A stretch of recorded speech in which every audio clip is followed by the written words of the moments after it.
ফিলিস্তিনে যে বর্বরচিত হামলা করা হয়েছে তার প্রতিবাদে আজকের এই বিক্ষোভ মিছিলে উপস্থিত সম্মানিত উপস্থিতি সভাপতি আন্তরিক সালাম, আসসালামু আলাইকুম রহমতুল্লাহ। সংগ্রামী উপস্থিতি, প্রথমে এভাবে শুরু করতে চাই ইসরায়েলি দখলদার বাহিনীর এই বর্বরিত হামলার তীব্র নিন্দা এবং প্রতিবাদ জানাচ্ছি। সংগ্রামী উপস্থিতি, আমরা বলতে চাই যেখানে হামলা করা হয়েছে সেখানে প্রায় 200 অতীত মুসলিম বেগুনের বাচ্চাদেরকে তারা শহীদ করেছে। সেখানে অসংখ্য মাকে শাহাদাত বরণ করে দেওয়া হয়েছে। আমরা বলতে চাই যাদের জন্ম শাহাদাতের তামান্নার শুনায় তাদেরকে শহীদ করে ইসলাম থেকে দূরে ছেড়ে দেওয়া যাবে না। তারা ভেবেছিল শিশুদেরকে শহীদ করে, মাদেরকে শহীদ করে মুসলমানদেরকে বিশ্বাস করে দিবে, কিন্তু তাদের এই স্বপ্নই ভেঙে যাবে। মুসলিম বন্ধুগণ, আমরা বলতে চাই, আমরা দেখতে পাই পৃথিবীর ইতিহাসে বিভিন্ন ধরনের মানবাধিকার সংস্থার জন্ম হয়েছে। আজকে প্রশ্ন করতে চাই, তোমাদের মানবাধিকার সংস্থা আজকে কোথায়? ছোট্টবেলা থেকে আসতেছি, আমরা জানি জাতিসংঘ পৃথিবীতে শান্তির মাত্রা নেই হচ্ছে, কিন্তু দুঃখের বিষয় আজকে সেই জাতিসংঘ কোথায়? জাতিসংঘ দিয়ে শান্তি প্রতিষ্ঠিত হওয়া সম্ভব নয়, সেই জাতিসংঘের মুখে লাঠি মারা হবে।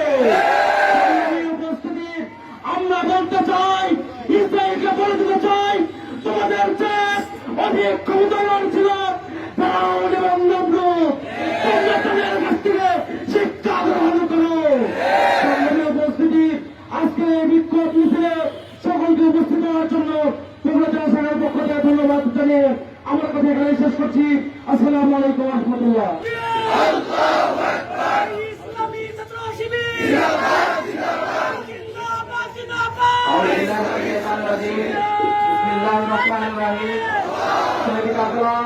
বাংলাদেশ ইসলামী ছাত্র শিবির বগুড়া জেলা শাখা কর্তৃক আয়োজিত আজকের এই বিক্ষোভ মিছিল পরবর্তী সমাবেশে সংগ্রামী তৌহিদি জনতা, বিপ্লবী ছাত্র জনতা, আসসালামু আলাইকুম রহমতুল্লাহ। প্রিয় উপস্থিতি, আপনারা লক্ষ্য করেছেন ইসরায়েল পরপর ফিলিস্তিনের উপর হামলা চালিয়ে যাচ্ছে। কিছুদিন আগে তাদের ভিতরে একটি শান্তি চুক্তি হলেও ইসরায়েল সেই শান্তি চুক্তি আবারও ভঙ্গ করেছে। 18 মার্চ ফিলিস্তিনবাসীর উপরে, রোজাদারবাসীর উপরে আবার হামলা করেছে। প্রিয় উপস্থিতি, আমরা এখানে দাঁড়িয়ে বলতে চাই, ফিলিস্তিনিতে যে বোমা হামলা করা হয় সেই বোমা হামলা ফিলিস্তিনিতে নয়, বরং প্রতিটি মুসলমানের হৃদয়ে আঘাত হানে। যে ভাইরা শহীদ হয় তারা শুধু ফিলিস্তিনের শহীদ নয়, পুরো বিশ্বের মুসলিমদের সম্পদ শহীদ। আজকের এই সমাবেশ থেকে বলতে চাই, ইসরায়েল নামক যে সন্ত্রাসী জাতি আছে তাদেরকে সমূলে উৎখাত করতে হবে। তাদের উৎখাত পর্যন্ত এই বিশ্বে কখনো শান্তি প্রতিষ্ঠিত হবে না। আমরা বিশ্বের বড় বড় মুসলিম মরলদের বলতে চাই, আজ তোমাদের কি হলো? তোমাদের মুখ থেকে কেন মুসলিমদের জন্য কথা আসে না?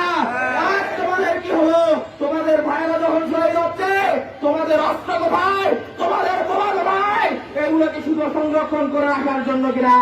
আমরা আজকের এই সমাবেশ থেকে বলতে চাই, জাতিসংঘ আজকে পৃথিবীর সবচেয়ে বড় মানবতা বিদ্বেষী সংগঠন, মানবতার ঘণ্টা দিয়ে মানুষের সাথে ব্যবসা করে যাচ্ছে।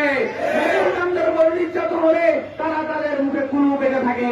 আমরা বলতে চাই, আপনারা যদি মুসলমানদের স্বাধীনতা নিয়ে কথা বলতে না পারেন, অতি শীঘ্রই আমরা আপনাদের উৎখাত করবো ইনশাআল্লাহ। আমাদের সরকারের মাননীয় উপদেষ্টা, প্রধান উপদেষ্টা, আপনি শুধু বাংলাদেশের সম্পদ নয়, পুরো বিশ্বের সম্পদ। আপনি শান্তিতে নোবেল পেয়েছেন, আমরা আপনার কাছে আহ্বান জানাতে চাই, আজকে আপনি শুধু শান্তিতে নোবেল বিজয় নয়, 90% মুসলিম দেশের একজন প্রধান। আমরা আপনি যে শান্তিতে নোবেল পেয়েছেন সেই শান্তির নোবেলের পরীক্ষা দেখতে চাই।